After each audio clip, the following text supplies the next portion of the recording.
Welcome, everybody. Welcome. Thank you for joining me. This is my weekly Freight Broker Bootcamp Live. Today, we're going to be doing another Q&A session. So if you're curious about Freight Broker Startup or how to scale your freight brokerage or freight broker sales or how to get shippers or anything in between, that's why I'm here today, to try to help you answer those questions. If I don't know the answers, I'll try to point you in the right direction. Again, thank you for joining me. Today is Monday, January 26, 2026. I screwed that up last week, so thank you guys for pointing that out. I'm going to get things on track here. So listen, today, again, we're going to be doing a live Q&A. I'm going to try to limit this to about a half hour, 45 minutes. Sometimes I'm good at that. Sometimes we run way over. Depends on how many questions you guys have. Usually you've got more questions than I have time, which is a high quality problem. But if you do have questions, hold your questions for now. Hit me up in the comments. If you're catching this on replay, hashtag replay. If you're catching me live, hit me up in the comments with the city and state you're logging in from.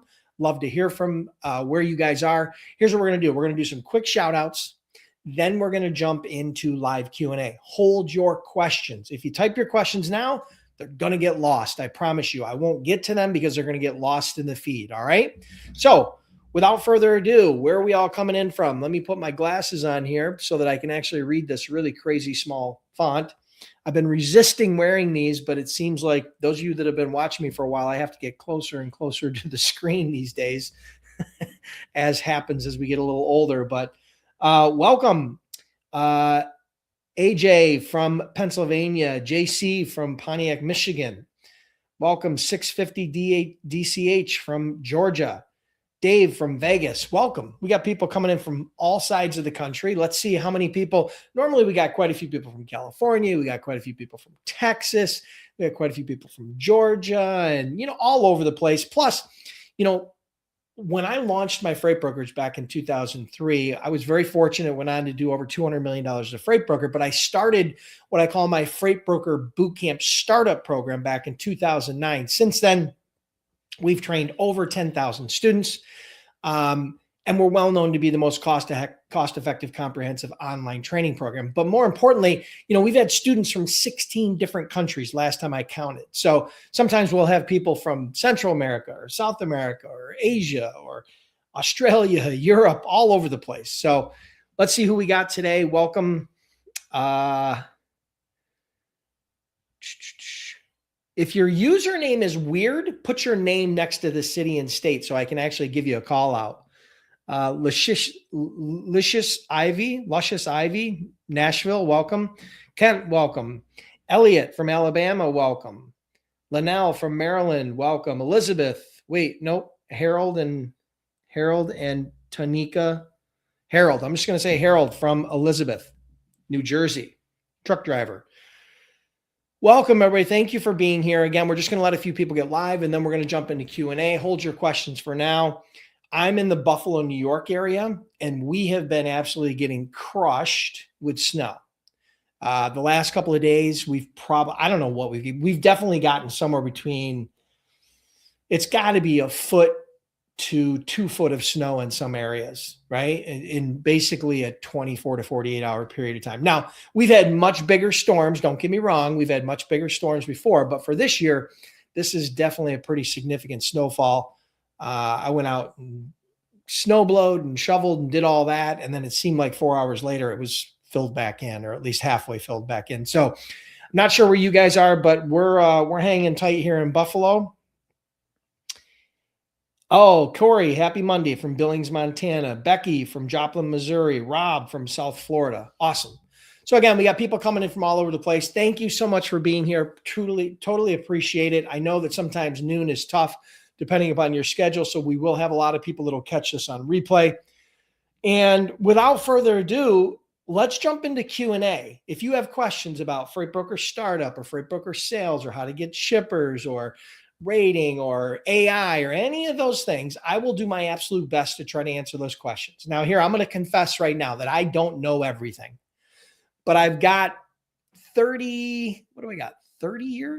30 years of experience as an entrepreneur. I built 4 different multi-million-dollar companies in 4 different industries.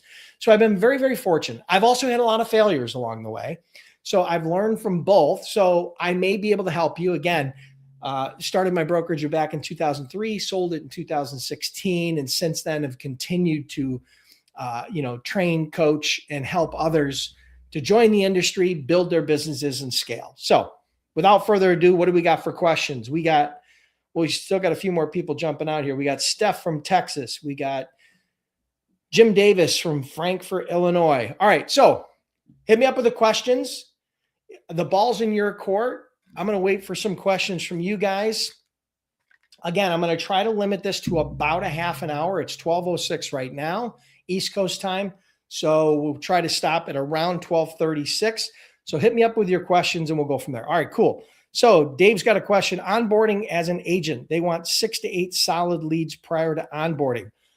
Want to send LinkedIn Connect first. What is good non-sales intro? Good question. All right. Let me read this. Let me just read this one more time and let it marinate for a second. Onboarding as agent. So you're onboarding as an agent. They want 6 to 8 solid leads prior to onboarding. Want to send LinkedIn Connect first. What is a good non-sales intro? Okay, so if you're not an agent for a brokerage already and you can't sell the services, right? So you're out there just trying to kind of build a network. It's going to be hard for you to do cold calling or cold emailing.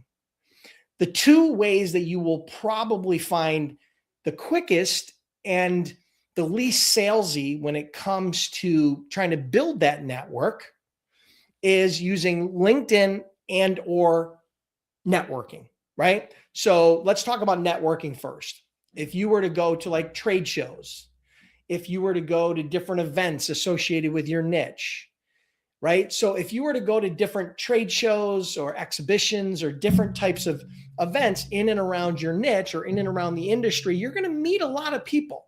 Now, that's not always going to translate into customers, but relationships beget relationships beget relationships, right? So sometimes it's the second or third degree of separation, which will ultimately become your lead, your prospect, or your client. It's not always the direct handshake, although that's ideal. So that's if you're doing more networking type stuff. The other side of it, the other thing you can do, obviously, is tap your own internal network, right? People that you know from prior jobs, prior school relationships, prior relationships in general, and just ask if they know anybody in the industry and try to make a list that way. Again, it's going to be hard to cold call them because you're not actively working for a freight brokerage.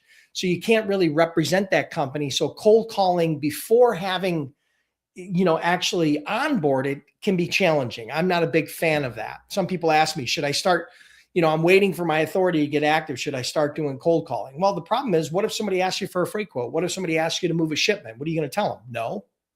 Right? Or you're going to say, well, I'm not really a broker yet. Oh, I'm not really an agent yet. They're going to be like, listen, call me back, kid. Okay. So now on LinkedIn, yes, you can definitely build your network on LinkedIn without actually being an agent. But what you want to do is you want to make sure you follow the basic steps. Optimize your profile so you don't look like a typical salesperson, right? Make a good first impression. Start posting some content. Start following some people in your niche and start engaging with their posts. Start connecting with people that are influencers your niche. Start connecting with people that are potential targets in your niche, but make it a non-salesy format, right? So those are a few things that you can do to start building your network. I don't know that those are directly going to convert to leads. LinkedIn is a much softer sell. It's not a cold call. It's not used or best used as a cold call. I like to use LinkedIn as a kind of part of an overall sales cadence where I use LinkedIn and email and the phone and face-to-face in conjunction, all of those different channels as a way to try to, one, break through and start a conversation, but secondly, stand out and as well as, try to get their attention. So I hope that helps. If you got a follow-up, let me know. Hey, my buddy Vince from Phoenix. Thanks, my friend. Thanks for joining me, buddy.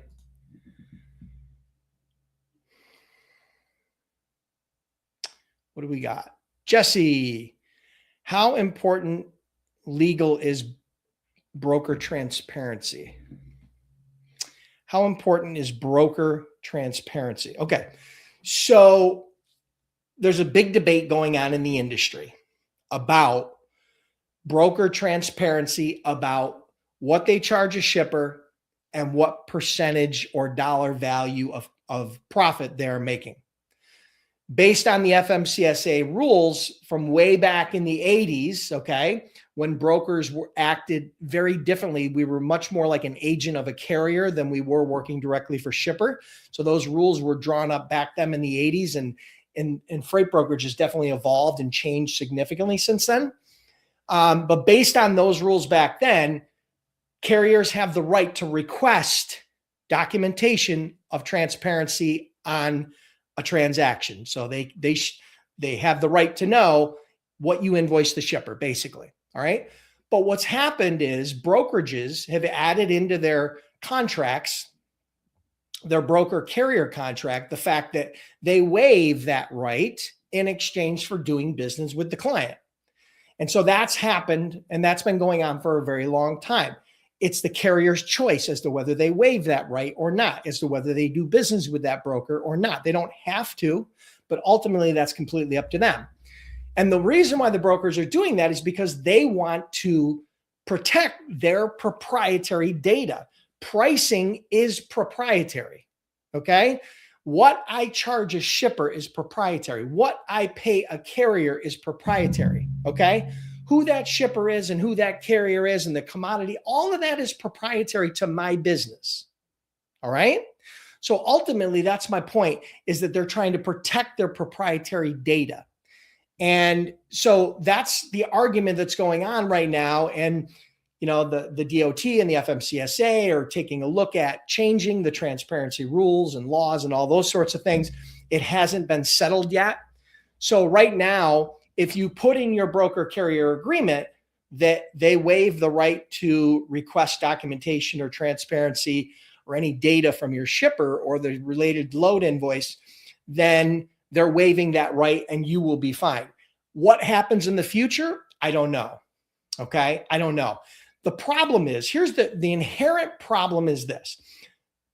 A lot of carriers, a lot of drivers think that brokers make 30 or 40 or 50% margins on all their loads. And that's just not the reality. Okay. Now you can argue with me all you want, but the reality is this. I did an evaluation of over $70 billion worth of freight spend, $70 billion in 2024, okay, of the top 100 freight brokerages. And I looked at their profit margins, which are disclosed. Many of them are disclosed because they're public, and others have disclosed it because they're a part of, you know, different organizations where therefore they do disclose that data. And after looking at over $70 billion worth of freight spend at over 100 of the top freight brokerages, okay, the average profit margin is 14.99%, under 15%. Okay, so drivers and carriers have this misconception that brokers are making 30, 40, 50% margins on every one of their loads. Now, I'm not saying that doesn't happen, but what you also have to understand is on the other side of the coin, there are brokers that are losing money on loads or breaking even on loads, right? So it's not uncommon if I had a customer and I'd been working with them, they're doing a lot of business with me. If a load doesn't cover, you know, at the rate that it's supposed to, where I might make 100 or 200 bucks, it's not uncommon to retain the client where I might lose 100 or 200 or $500 on a load, right? So people don't take that into consideration when that happens. And of course, we don't ask the carrier to share in those losses. But ultimately, that's a decision that the broker has to make. So I hope that answers your question. That's a little bit of a long-winded answer, but I wanted to give you guys a little bit of context, a little bit of color, so that you could understand what the debate is and what's going on. Good question, Jesse.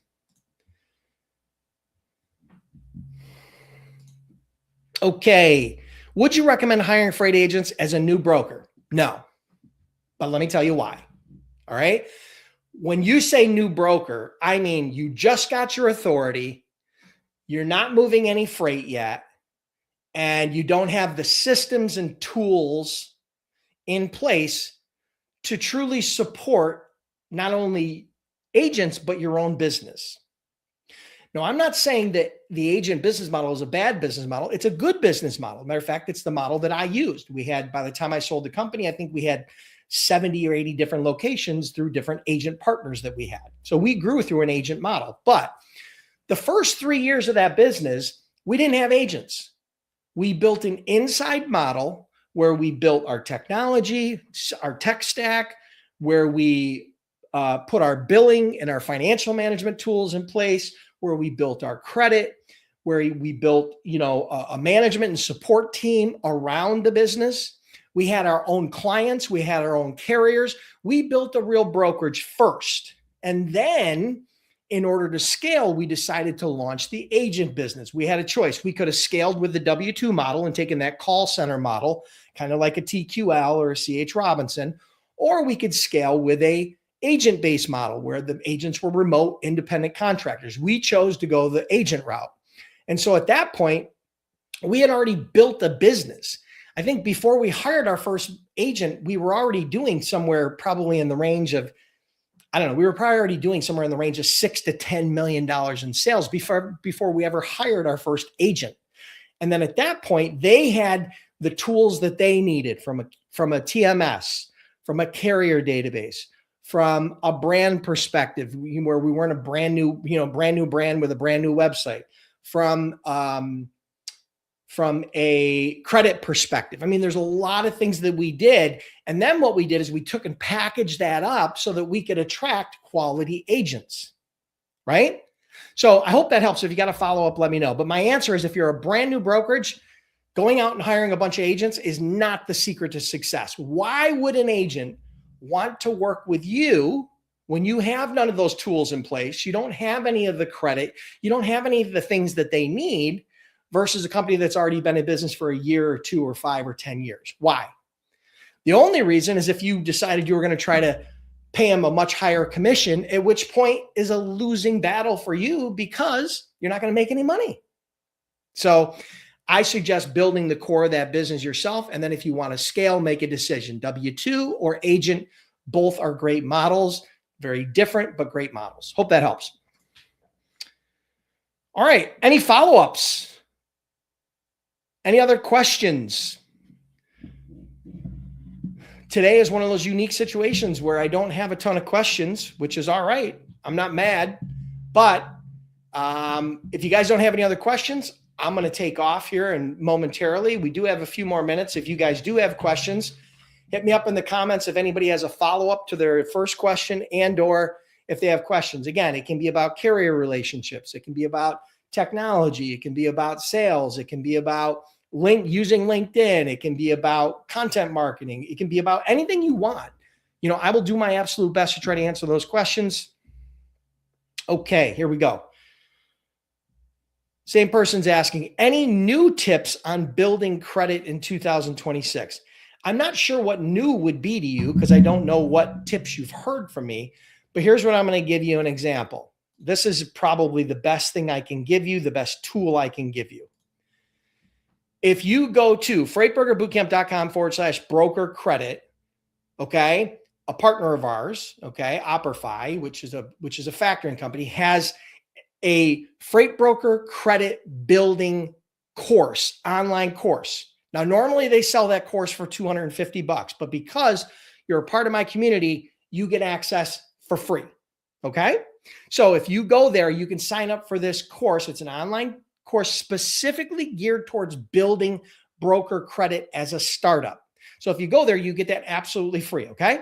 Costs you absolutely nothing. Now, if you need factoring and you're a new startup, okay, which a lot of people will, they'll be needing some financing, to creative financing in order to pay the carrier invoices before they get paid by their shippers. You can go to freightbrokerbootcamp.com/cash flow. One of the reps will reach out to you. They'll know they're from my community. They will absolutely do their best, bend over backwards to take care of you. I've had a lot of students not only go through that credit building course, I've had a ton of students that have joined Opperfy, and that is now their factoring company. And I've heard nothing but good things. So hopefully that's valuable to you. Again, a lot of it depends upon where you are in your process, but I can tell you, I went through that entire broker credit course. It is very, very good. Okay. It's very, very good. It's very thorough, and it's not the same stuff you've heard everywhere. There's definitely some nuances there. They've got a little bit different opinion about how quick pays can actually hurt your credit score, right? So that's something you definitely should dive into. Hope that helps.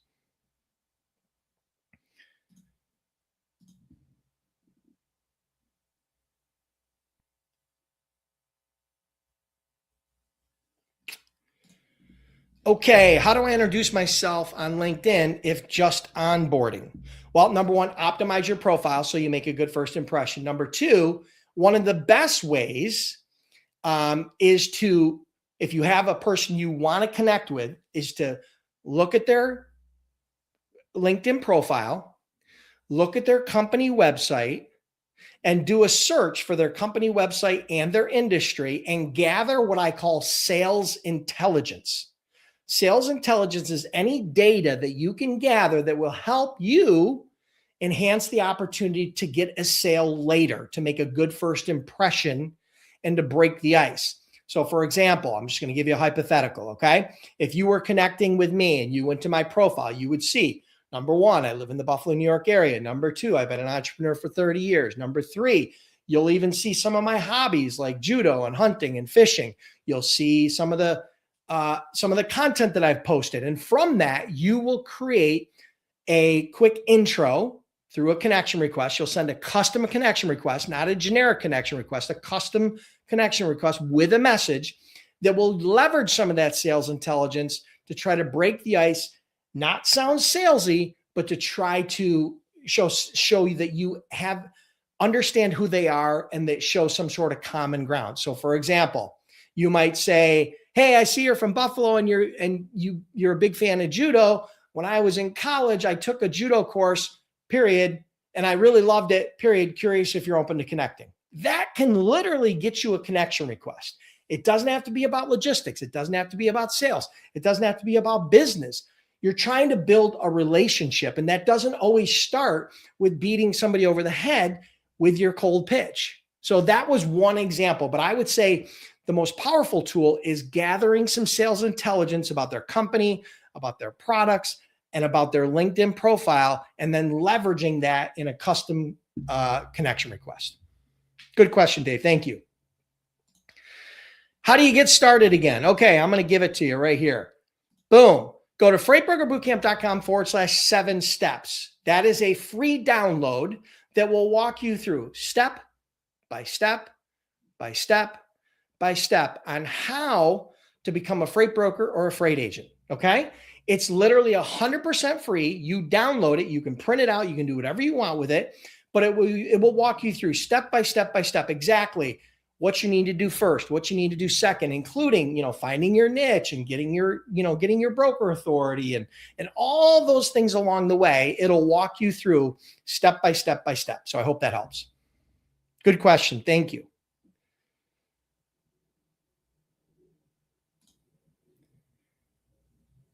Okay, do you recommend hiring agents if you're working for a carrier brokerage? Sure. There's some great companies out there that are carrier brokers that actually operate also on an agent model. Perfect example. A friend of mine, Ricky Payne, and a friend and student of mine, client of mine, Ricky Payne, is an agent for CRST. They are an asset-based brokerage, and he's an agent for them. So there are companies out there that do that. There's absolutely nothing wrong with that.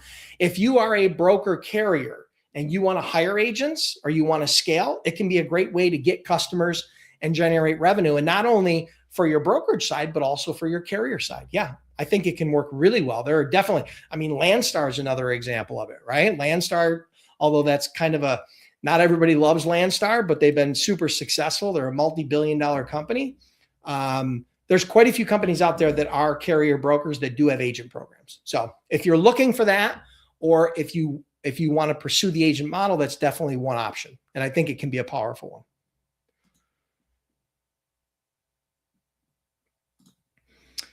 Joe Kahn, what is the best pitch for a cold call in your opinion? The best pitch for a cold call is not to pitch. And here's what I mean. Don't take one of the generic sales scripts that are already out there, like, hey, we're a broker. We got trucks in your area regularly. Wonder if we might be able to, help you out. Or, hey, we're a freight broker. I think we might be able to save you some money. Could we quote some of your lanes? Or, hey, whatever those generic, there's 3 or 4 generic cold call scripts out there that you'll see flying around the internet, downloadable on the internet, and different courses. And most of them are just total garbage bullshit. Okay. So the key is you have to learn to be different. Be different. If you sound just like every other broker that's called them in the last 3, 5, 10, 20 days, okay, in the last month or two, you're going to get treated just like everybody else. You're going to get the Heisman, okay? You're going to get hung up on. You're going to get an instant rejection. You're going to run into a lot of friction. Because as soon as you say, hey, we're a brokerage, we got trucks in your area, the hair on their neck stands up, the red flag jumps up, and they start saying, oh, broker, because you sound like everybody else. And so all of a sudden they say, well, let me cut you off. We don't do business with brokers, even though they do. Or, oh, whoa. We're happy with our current providers. So you're going to get very quickly, you're going to get a lot of friction. You're going to get rejections because they recognize that pattern and they've been conditioned to give you a rejection. All right. But if you sound different, so I'll relate this back to the last question, one of the last questions we had. If you gather sales intelligence about that prospect and you leverage that sales intelligence and it's relevant and contextual, and you use that as a part of your intro to start a dialogue, right? Now, all of a sudden you sound different. That difference will allow you to build a little bit of rapport, actually start a two-way conversation so that you can then navigate the sales process. So it's a little bit of a softer sell, right? You're not just coming in with your club and beating them over the head, trying to close them on the first call. So I hope that helps. There is no one size fits all best sales script. The best sales script is one that is different, that gets your prospect's attention, that allows you to navigate the first 60 seconds of the call, and then allows you to build a little rapport, ask some good questions. And at that point, hopefully, they have some sort of need, because everybody out there thinks that just because you call somebody up, they have need, right? You can only sell to people who have a need. You can't sell to people who don't have a need. You're trying to swim upstream. So cold calling is a filtering process. So you are going to get a lot of no's. You are going to get a lot of rejection. But what you'll find is if you gather sales intelligence and you learn how to be different, you're going to get less rejection, and those leads at the top are going to funnel to the bottom more often. You're going to have a better conversion ratio. Hope that helps.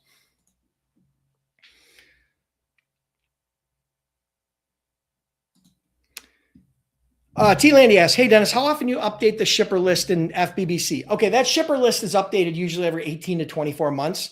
What you have to understand is that any list, as soon as I publish it, any list is outdated in minutes, because there's email addresses that are going to be wrong. There's phone numbers that are going to be wrong. There's going to be companies that go out of business. There's going to be a lot of that. Okay. So I believe it's due for an update probably in the next several months, I would guess.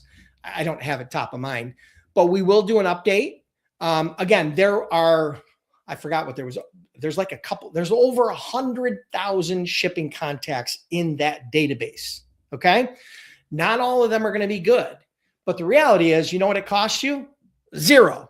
It's a free bonus that I put in there. It will be updated over time. Now, if you want super current, super updated data, right, that's really, really high quality, and you want that for free, I got your back. Let me show you what I got. Go to freightbrokerbootcamp.com/free leads. That special link will bring you to Apollo. Now, Apollo has a huge repository of data. And if you use that link, you can sign up for free with just an email and no credit card.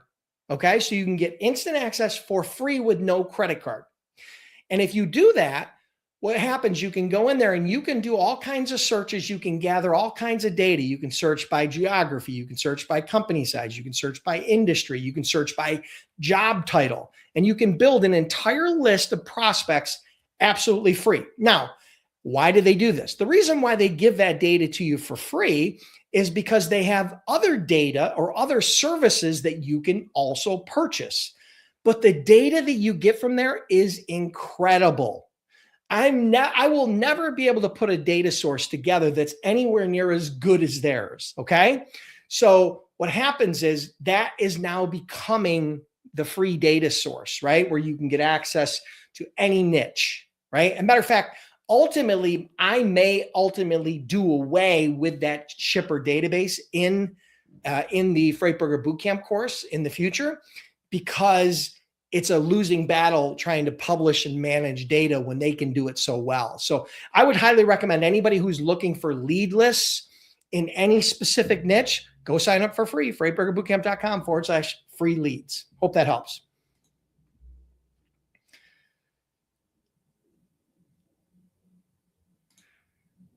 How would you define small, medium, large type of customers in the industry? Okay, so small, I like to focus on, I think brokers and agents, whether they're new or old, the meat and potatoes of their business is small to medium sized shippers. Now, the industry has different variations, different definitions, different understanding what a small shipper, a medium shipper, and a large shipper is. Okay. So I like to think about small shippers as a shipper that's doing under $100 million in sales. That's a small shipper. And I know that may seem crazy, but really $100 million business is a small business. Medium-sized shippers are doing probably in the range of 100 to 500 million. And then I believe larger shippers are anything over 500,000 or 500 million, I should say. So the reason why I think small to medium shippers are better is, number one, there's a lot more of them.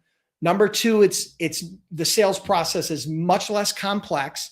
Number two, they're easier to get in touch with.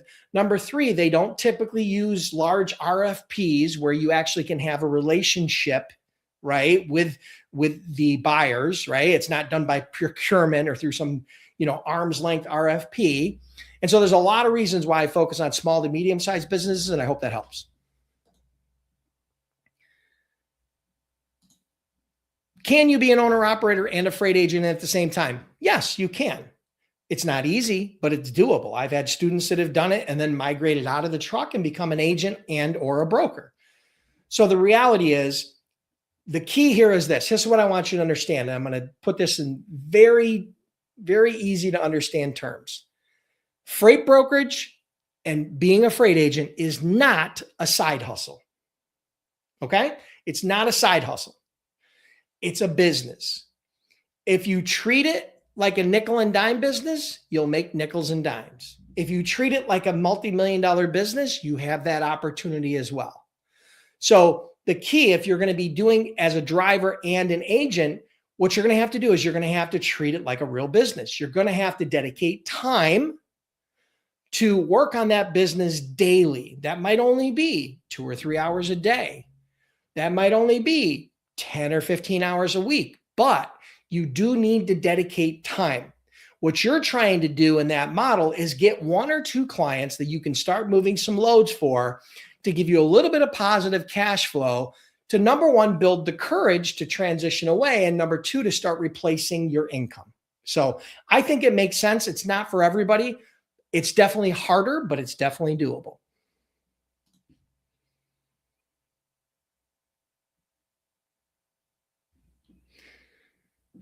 Okay, Joe, it would be a really long deal, but I have let's see. I think I have hold on a minute. I think I have a download for you. Hold on. Let me see if I can find it.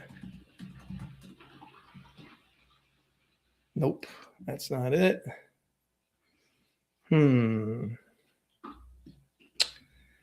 Let me see if I can find the link. I think I have it somewhere in here. Give me 1 second. I might have it here.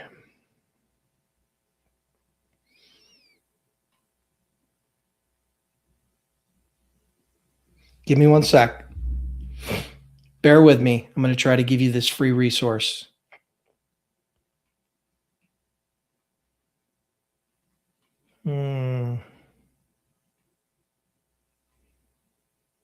Okay, so I can't find that, but I am going to find I have a YouTube video that breaks it down in depth. And I think that will be more valuable for you because I'll be able to do a lot more justice breaking it down, and you'll be able to hit it on replay much easier. Give me a second. Okay. Okay, here it is. Boom, got it. Okay. All right, I'm going to put it in the chat box. Steps to making money as a freight broker. Step by step. All right, I just put it in the comments. You'll see a link. If for whatever reason that link, that URL is not clickable, if you go to my YouTube channel, oops, I don't know why that didn't work. If you go to my YouTube channel and you search Make Money, you'll see a video. I'll actually share it. Here's what it looks like.